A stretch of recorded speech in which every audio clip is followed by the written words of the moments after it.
और चलिए बात करेंगे, लोकसभा चुनाव की दस्तक हो चुकी है और पिछले लोकसभा चुनाव से इस चुनाव के बीच सियासी उथल पुथल और जोड़ तोड़ के गणित ने पूरे महाराष्ट्र की सियासत को 360 डिग्री घुमा दिया।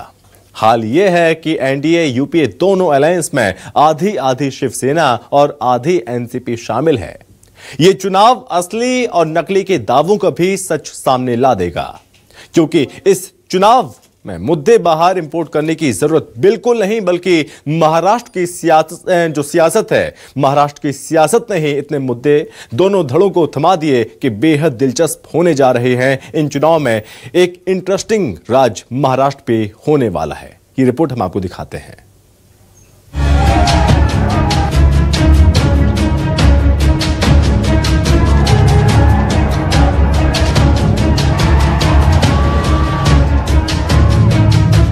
रक्षा कॉन्स्टिट्यूशन करता है। आरएसएस के लोग, बीजेपी के लोग इसके खिलाफ थे। सालों के लिए इन्होंने तिरंगे को सैल्यूट नहीं मारा था।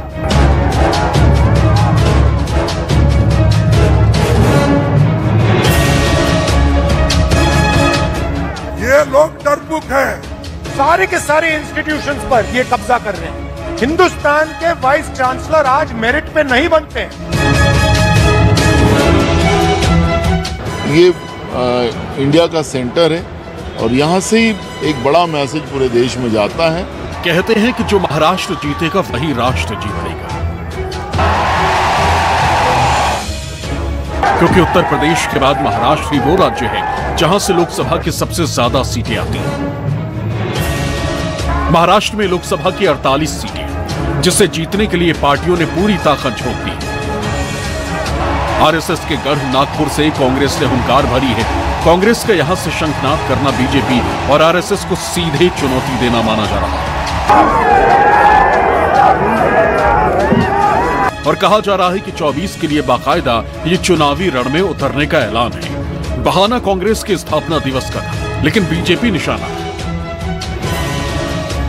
राहुल ने नागपुर में खड़े होकर एक साथ बीजेपी और आरएसएस को घेरा। जिनकी रक्षा कॉन्स्टिट्यूशन करता है,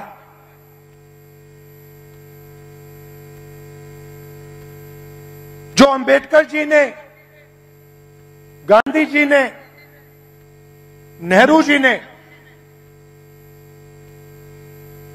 खून पसीना देके बनाया, ये कांग्रेस पार्टी ने दिया है। और आरएसएस के लोग, बीजेपी के लोग इसके खिलाफ थे। आज झंडे के सामने खड़े हो जाते हैं, सलूट मारते हैं। सालों के लिए इन्होंने तिरंगे को सैल्यूट नहीं मारा था। इंडिपेंडेंस से पहले आप यहां आते, हिंदुस्तान की जनता के कोई अधिकार नहीं थे, महिलाओं के कोई अधिकार नहीं थे, दलितों को छुआ नहीं जाता था। यह आरएसएस की विचारधारा है, यह हमने बदला है और एक बार फिर यह हिंदुस्तान को वापस ले जाना चाह रहे हैं। सारे के सारे इंस्टीट्यूशंस पर यह कब्जा कर रहे हैं। आप हिंदुस्तान की सारी यूनिवर्सिटी देख लीजिए, सारे के सारे वाइस चांसलर आज एक संगठन के हैं। हिंदुस्तान के वाइस चांसलर आज मेरिट पे नहीं बनते हैं। ये पहला मौका नहीं है जब कांग्रेस ने नागपुर से अपने हुंकार भरी, बल्कि पार्टी का पहला अधिवेशन भी इसी शहर में हुआ था। पार्टी की स्थापना 1885 में मुंबई में हुई थी। पार्टी के कई बड़े नेता चाहते थे कि इस बार भी स्थापना दिवस और 2024 के लिए चुनावी ऐलान मुंबई से ही हो, लेकिन आखिर में नागपुर को चुना गया, जिसके पीछे भौगोलिक वजह भी बताई जाती है। वैसे महाराष्ट्र कांग्रेस चुनौतियों से भरा हुआ है। सबसे बड़ी चुनौती इस वक्त लोकसभा के लिए महाराष्ट्र के संदर्भ में महागठबंधन में सीट शेयरिंग भी है, जिसे लेकर आज सियासी बयानबाजी भी है। इंडिया ब्लॉक की सभी पार्टियां जो महाराष्ट्र की हैं, उनका पहले से गठबंधन है एमवीए, और एमवीए के नेता यहां बैठेंगे महाराष्ट्र में और एक दूसरे के साथ चर्चा करेंगे सीटों के ऊपर।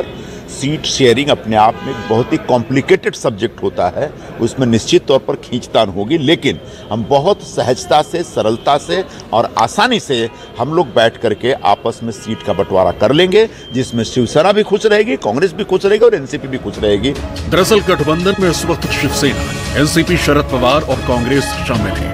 कहा जा रहा है कि शिवसेना 48 में से 23 सीटों पर चुनाव लड़ने की बात कह रही है, जिसे लेकर गठबंधन में थोड़ी तनातनी की गुंजाइश है, लेकिन कांग्रेस के सामने इसके अलावा कई और चुनौतियां हैं।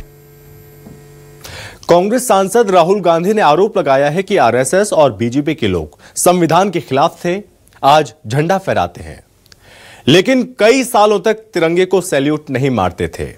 कांग्रेस के 139वें स्थापना दिवस पर महाराष्ट्र के नागपुर में हैं तैयार हम रैली को संबोधित करते हुए राहुल गांधी ने कहा कि देश में दो विचारधाराओं की लड़ाई हो रही है। आरएसएस की विचारधारा वो है जिसमें दलितों को छुआ तक नहीं जाता था, देश को राजा लोग चलाते थे, और हमारी विचारधारा यह है कि देश की लगाम हिंदुस्तान की जनता के पास होनी चाहिए। और रैली के मंच से राहुल ने जाति जनगणना का भी जिक्र किया। आपको बता दें कि आरोप के साथ ये सरकार ओबीसी की नहीं है, तमाम बातें कहीं। क्या कुछ रहा आज इस रिपोर्ट में हम आपको दिखाते हैं। और आरएसएस के लोग, बीजेपी के लोग इसके खिलाफ थे। आज झंडे के सामने खड़े हो जाते हैं, सलूट मारते हैं। सालों के लिए इन्होंने तिरंगे को सलूट नहीं मारा था। आरएसएस के घर में आरएसएस पर हमला, खड़गे ने तिरंगा लहराया और राहुल ने तिरंगे पर ही आरएसएस को कटघरे में खड़ा कर दिया। कांग्रेस के 139वें स्थापना दिवस पर है तैयार हम रैली को संबोधित करते हुए राहुल गांधी ने दावा किया कि आजादी की लड़ाई सिर्फ अंग्रेजों से लड़ाई भर नहीं थी, बल्कि अंग्रेजों और राजाओं महाराजाओं के साठगांठ से थी, जिसमें कांग्रेस गरीब जनता के साथ खड़ी थी और आरएसएस राजाओं के साथ। लोग कहते हैं कांग्रेस पार्टी ने क्या किया। आजादी से पहले अगर आप इस देश में आते, 500-600 राजा थे, अंग्रेज थे, मगर हिंदुस्तान की जनता को इस देश में कोई अधिकार नहीं था। गरीब व्यक्ति की जमीन अगर राजा को अच्छी लगी, 1 सेकंड में उसको ले जा सकता था। ये सारे के सारे अधिकार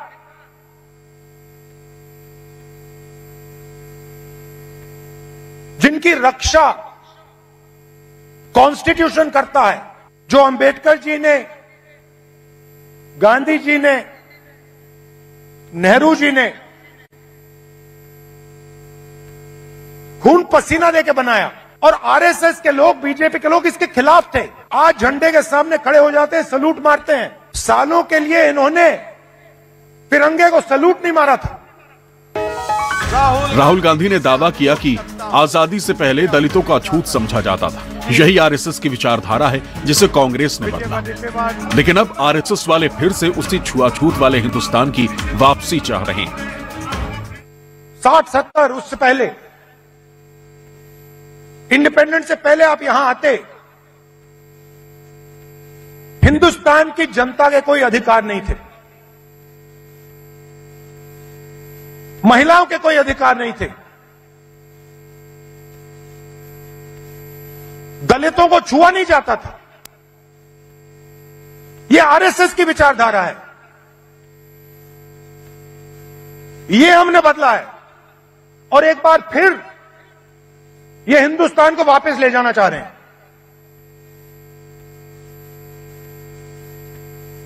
जो आजादी से पहले था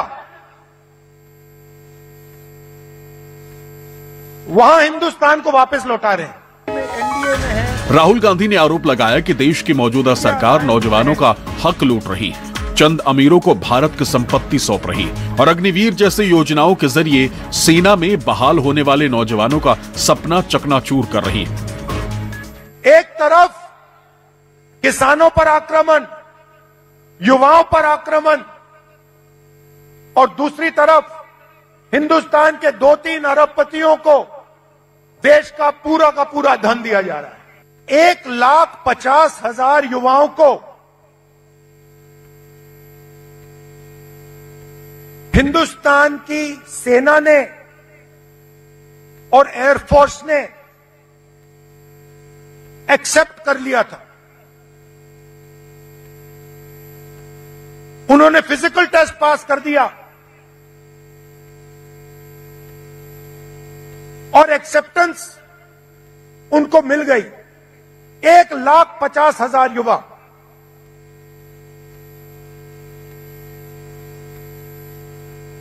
मोदी सरकार ने अग्निवीर योजना लागू की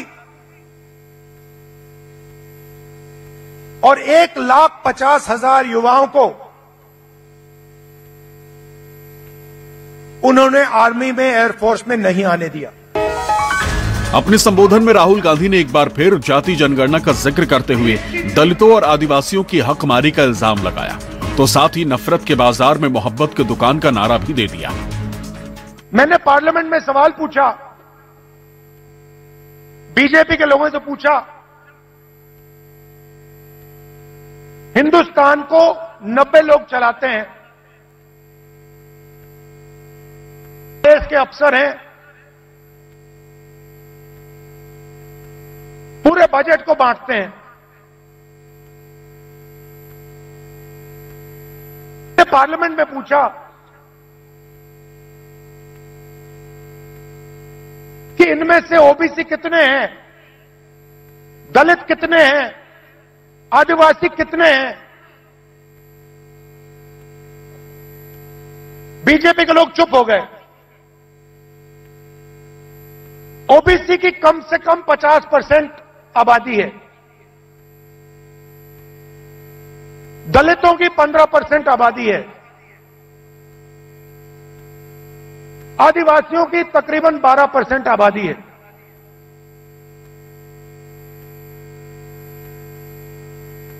नब्बे अफसर में से 3 ओबीसी हैं।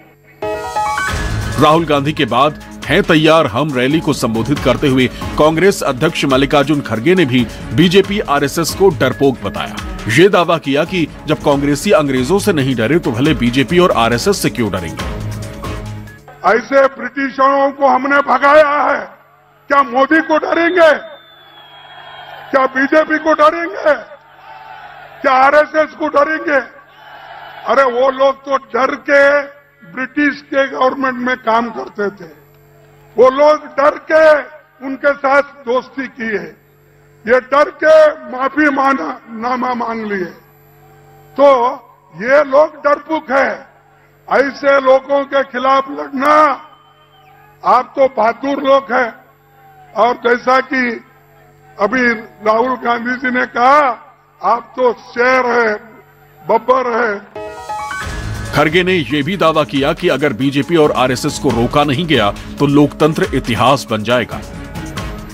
पिछले 10 साल में देश में भाजपा और राष्ट्रीय स्वयंसेवक ये देश को तंग कर रहे हैं, और ये जो संघ की सरकार है, अगर इसको नहीं रोक सके तो देश बर्बादी की ओर जाएगा और लोकतंत्र खत्म हो जाएगी।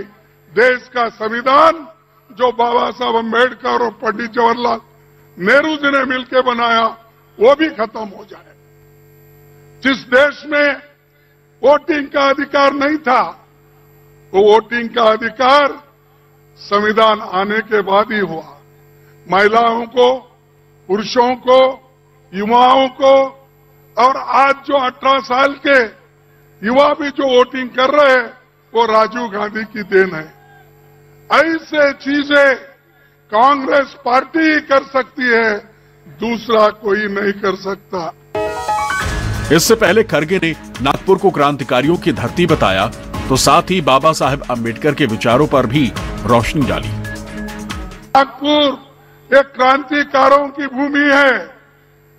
इसी भूमि पर बाबा साहब अम्बेडकर ने लाखों लोगों को अपने विचारधारा में लाया और उनको सभी को एक सामाजिक न्याय दिलाया। महात्मा गांधी जी भी वर्धा और यहां पर कम से कम 2600 दिन यहां पर उन्होंने गुजारा है। करीब 7 साल उन्होंने मेहनत की। देश को आजादी दिलाने के लिए उनका काम यहां बहुत बड़ा है। देश के कोने कोने से लोग यहां आकर उनका सलाह लेते थे और देश को आजादी दिलाने के लिए क्या करना, इस विचारधारा का यहां पर बात होती थी। तो दूसरे तरफ हमारे पीछे आरएसएस का बंगला है, क्योंकि आरएसएस भी जो पैदा हुई यहीं से हुई और आज यही आरएसएस देश को बर्बाद कर रही है। आरएसएस और बीजेपी पर तीखे हमलों का जवाब भी आया। फडणवीस ने राहुल गांधी पर तंज कसा, ये कहते हुए कि विदर्भ के लोग कांग्रेस के लिए तैयार नहीं थे। उन्होंने राहुल को गंभीर नेता नहीं माना। मुझे लगता है कि उनकी थीम थी है तैयार हम, लेकिन नागपुर विदर्भ के लोगों ने बताया हम तैयार नहीं है। और इस रैली के लिए तेलंगाना से भी लोग उन्होंने लाए थे, बावजूद उसके वो कुर्सियां नहीं भर पाए। तो मुझे लगता है कि जब राहुल गांधी को लोग सीरियसली लेने को तैयार नहीं है तो हम क्यों उसके ऊपर सीरियस होकर कोई सवाल जवाब करें। कांग्रेस पार्टी और नागपुर से जो लाखों लाख लोग यहाँ पर आए थे, इस बात का संकेत है कि केंद्र सरकार के खिलाफ जनमानस में अपना मन लोग बना चुके हैं, कांग्रेस के साथ हैं। मजबूती से हम चुनाव लड़ेंगे और पूरे देश भर में हमारी इंडिया अलायंस का जो गठजोड़ है वो एनडीए को पराजित करेगा। हम लोग सरकार बनाएंगे। देश को आजादी दिलाई, देश को के उन्नति में अपने प्राणों के न्यौछावर हमारे नेताओं ने किया। देश के संविधान को बनाने वाले देश के संविधान की रक्षा करने का दायित्व भी उठाएंगे। ये संकल्प आज इस 138-139वें स्थापना दिवस पर हर कांग्रेस ने लिया। देश की सबसे पुरानी पार्टी भारतीय राष्ट्रीय कांग्रेस की स्थापना 28 दिसंबर 1885 को हुई थी। आजादी की लड़ाई में अंग्रेजों से लड़ते हुए महात्मा गांधी और जवाहरलाल नेहरू समेत कांग्रेस के कई नेताओं ने जेल की सजा काटी थी। नागपुर में है तैयार हम कार्यक्रम से पहले दिल्ली स्थित कांग्रेस मुख्यालय में भी पार्टी अध्यक्ष मल्लिकार्जुन खड़गे ने तिरंगा फहराया, जिसमें राहुल गांधी और प्रियंका गांधी भी मौजूद रहीं। रमन कुमार, नागपुर, न्यूज़ 24।